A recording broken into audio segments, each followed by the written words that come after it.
Hare Krishna. I have prepared something here because I can't speak confidently like how Regoka came. Maybe she's so used to speaking like this at home. Please accept my humble obeisances, all worship Srila Prabhupada and Guru Maharaj.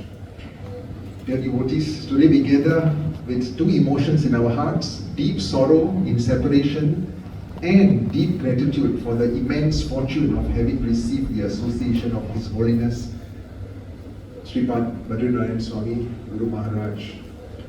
Srila Prabhupada writes that the lives of great devotees become an eternal source of inspiration for all of us. And when we reflect on the life of Guru Maharaj, we see exactly that, a life completely dedicated to the service of Krishna, to fulfilling the vision of Srila Prabhupada. For more than 50 years, Maharaj served ISKCON with courage, clarity, and unwavering loyalty to his spiritual master. But for our family, Maharaj was not only a global leader, he was someone who came to our place, sat with us, laughed with us, guided us, and in some way transformed us. I first met Srila Guru Maharaj on a flight from Los Angeles. I did not know who he was. I was seated in the second last row, and Maharaj was seated on the last row, and he had occupied 4 seats. Right? His shirt was all the way up, so I could not even see his kantimala. One thing good which I did on that flight, which I never do, is I was reading Nectar of Devotion. I normally sleep the entire flight. And Maharaj came up to me and said, "You are reading the Nectar of Devotion of Srila Prabhupada?" I said, "Yes, and you are?" "I'm BHADRINARAYAN Das." And immediately I could connect the dots because there were many letters of Srila Prabhupada's correspondence with BHADRINARAYAN Maharaj, BHADRINARAYAN Das at that time. And I was like, wow. It was an amazing exchange. For 11 hours on the flight, Maharaj was speaking extensively about Srila Prabhupada, about ISKCON, etc. It was wonderful. And over the years, Maharaj then visited our home 7 times. And every visit left a deep spiritual imprint on us. One of the first things we noticed about Maharaj was his extraordinary humility. Here was someone who had served for decades on the GBC, helping guide Srila Prabhupada's worldwide movement. Yet, when he sat with us, there was never any sense of distance or hierarchy. In fact, the children in our family affectionately called him the coolest Maharaj.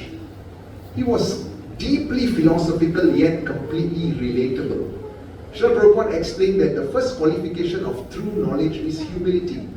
When we saw Maharaj, we saw that humility was not just theory, but Maharaj was actually living it as a living reality. And another striking quality of Maharaj was his detachment from the body. Many of us witnessed the severe physical challenges he had endured, from the near gangrene injury on his foot to eventually losing a toe. Yet Maharaj never complained.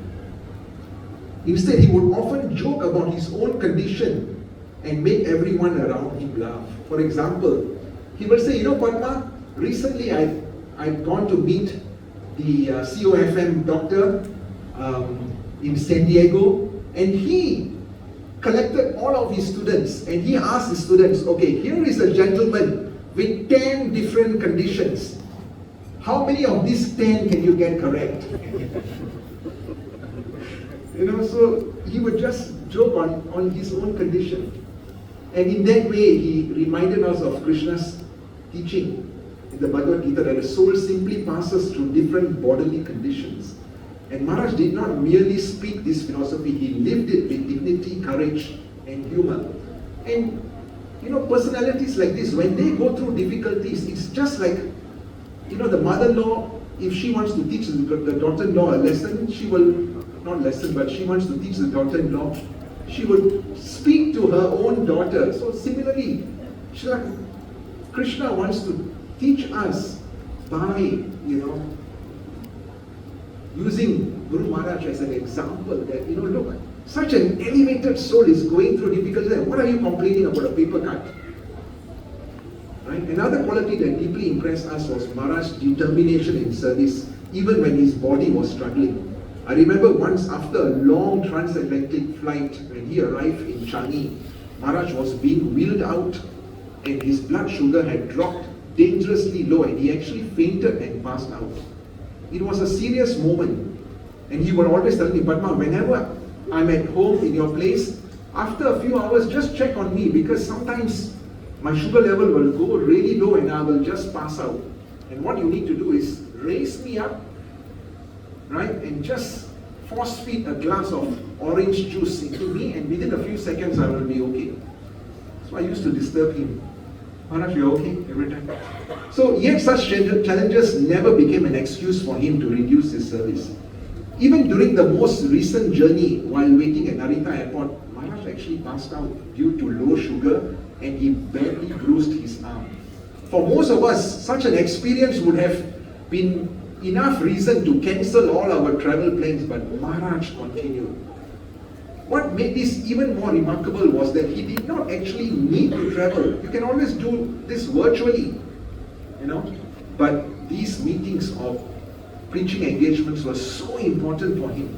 After decades of service, no one could have even questioned him why he missed those meetings. Yet Maharaj still traveled long distances to contribute to the GBC meetings and to support the preaching mission in Myanmar. Myanmar is such a difficult place to preach. Maharaj will tell me, Padma, there will be times when I will have to sleep on top of a tire shop. Right? And I will have to hide at the back because the military, the moment they see a foreigner, I will be in deep trouble. So I will hide at the back of the van while the Burmese devotees are going. And there are times when I get really sick. When I ask for a doctor, they will get me a dentist. And then he'll say, no, I need a doctor, not a dentist. And then he will joke again. And then they'll get me an eye specialist when I have got no eye problem. So like this, Maharaj will always crack jokes. Right? So that was really Maharaj's spirit. And even when the body was weak, the desire to serve Srila Prabhupada remained strong. Right? During his recent visit, we also noticed something else. Maharaj growing simplicity. He stopped using air conditioning and he preferred to cover himself at night with a very simple cotton sheet. And at home we didn't have a simple cotton sheet. Can you believe it? We had those real nice extravagant woolen and all that. Maharaj said, no, Padma, I want a simple sheet. Can you not understand a simple sheet, a cotton sheet? That's the sheet. Maharaj slept at our place for 5 nights with this sheet. That same simple cotton sheet is what Maharaj used during his final days. It was such a small detail, but it reflected something profound about his life, a deep and natural movement towards simplicity and detachment. And sometimes we may be wondering, but Maharaj is like, he chastises us, but I tell you, he chastises us, and actually our spiritual masters, they chastise us because they care enough for us, because we are sabotaging ourselves. There are 2 ways of doing it. Number one is, Prabhu is okay, just to make you happy, only good glories are going out to you. But it's not for our good. But when Maharaj chastises us, it's because he cares enough for us, because we are sabotaging ourselves. In our movement, you will see many devotees, they are scared to correct us. I'll be offending this Vaishnava, etc. But Maharaj really cared enough for us, and therefore he felt that, no, I need to correct this person. Okay. So, while the GBC at times discusses matters such as who may receive a samadhi and what the arrangement should be, the size of the samadhi, etc., Maharaj quietly wrote in his will that his body should simply be cremated and the ashes immersed in the sacred embrace of Mother Ganga and Yamuna. No samadhi. That instruction revealed the essence of Maharaj's heart. No desire for recognition, everything for Prabhupada but nothing for me. No concern for personal legacy, only simplicity and surrender. Prabhu, can I have another few more?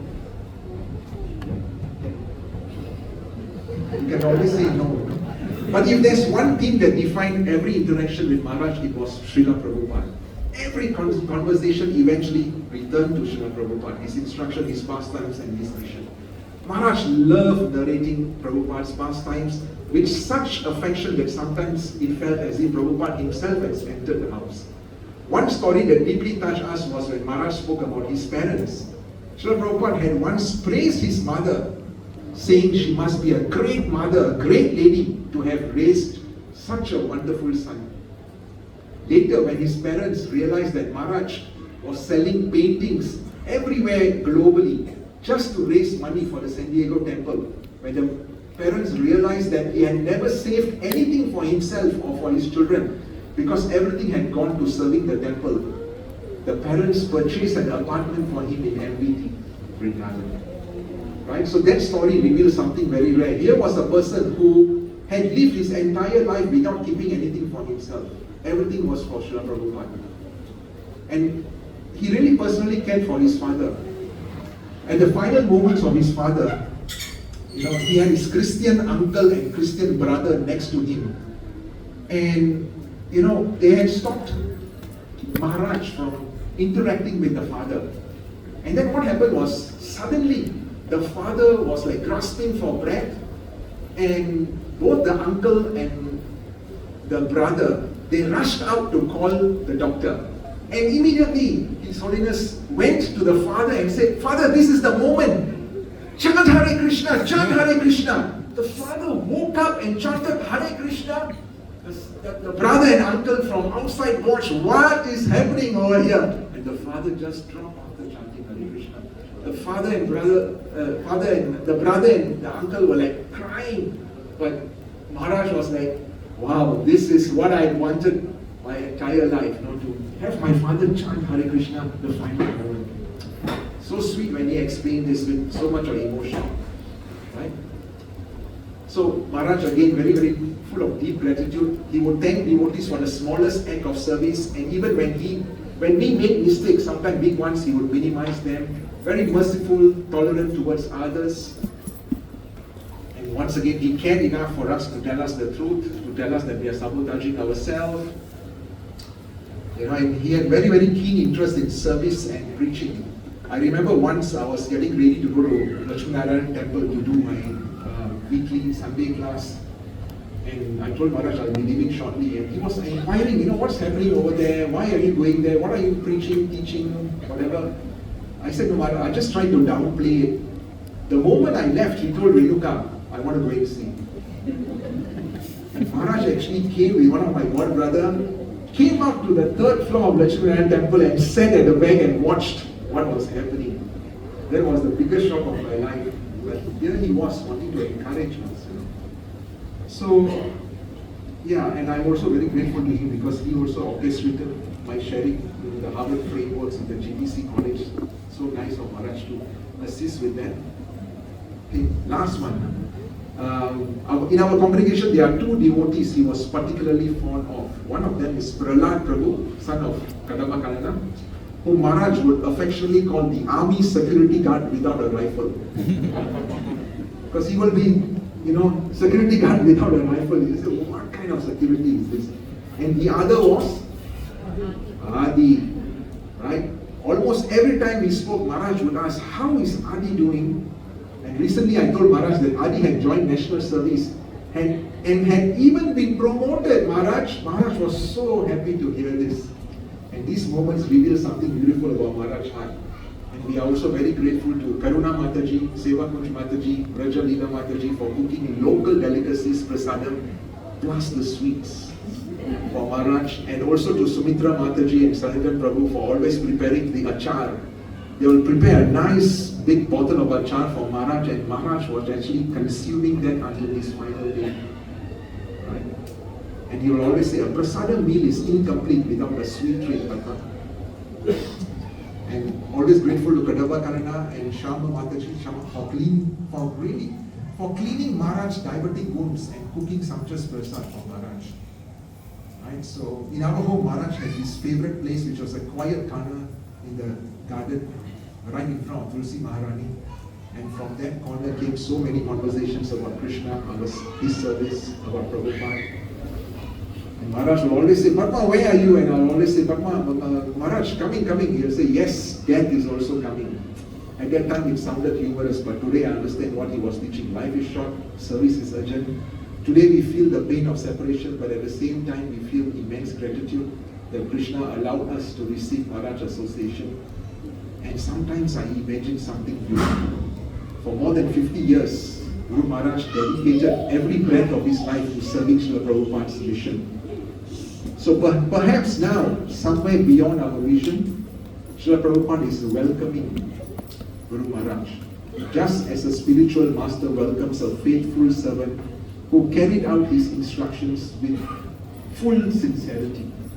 And Maharaj, with that same humility we all experience, probably standing there saying, Srila Prabhupada, I simply try to serve you. So for us this is separation, but for Maharaj it may simply be another service assignment in Srila Prabhupada's eternal mission. His Holiness BHADRINARAYAN Swami Maharaj ki. Sorry, Prabhu, I took too long.